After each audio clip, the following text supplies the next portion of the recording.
Welcome to the Trucking Safety Council of BC's Trucking Safety video series, focusing on moving and lifting.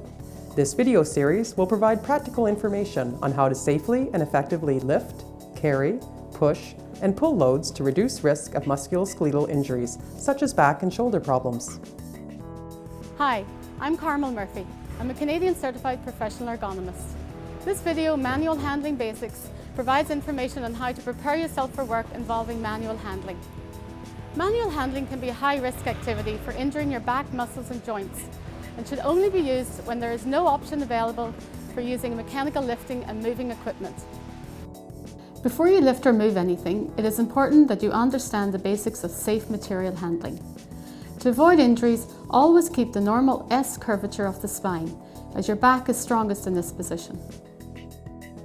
Make sure you know how much the load weighs. Keep the load as close to the body as possible. Slide the load to you first if it's too far away. Check whether it's balanced before you lift.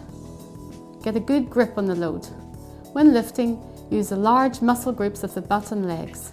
To turn, pivot with the load or step through the turn. Do not twist. Get help when you need it. Allow for recovery time if you have a number of loads to move.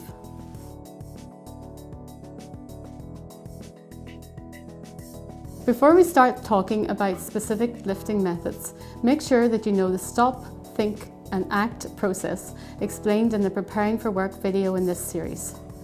This process helps you to prepare yourself, plan and carry out the best and safest method to handle each load.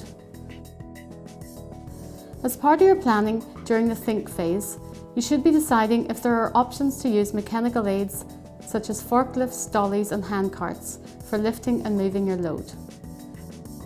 If that is not an option and you have to lift or move something manually, keep this in mind. There are 3 zones around your body. These zones can be described as green, yellow and red zones for lifting.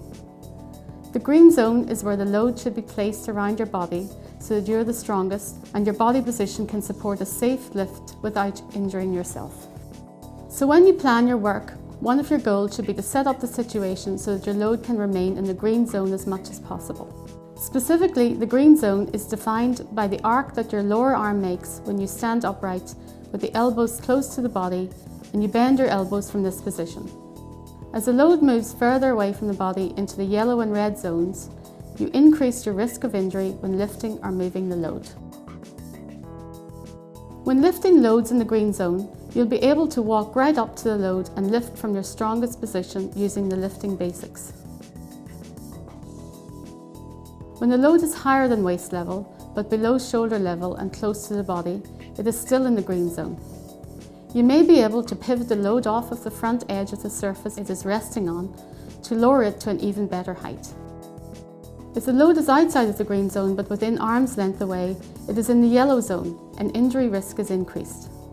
Strategies include sliding the load to you first before lifting, moving your body as close to the load as possible while keeping the normal curvature of the spine by keeping your head up, butt out and stomach muscles tight. Try tilting the object or container to get it closer.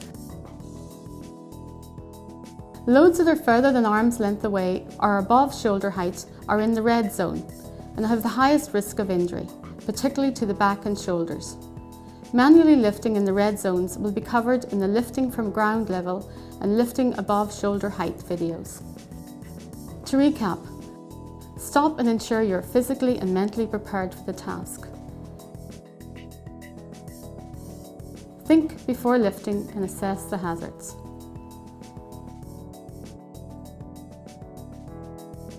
Plan how to get the lift into the green zone.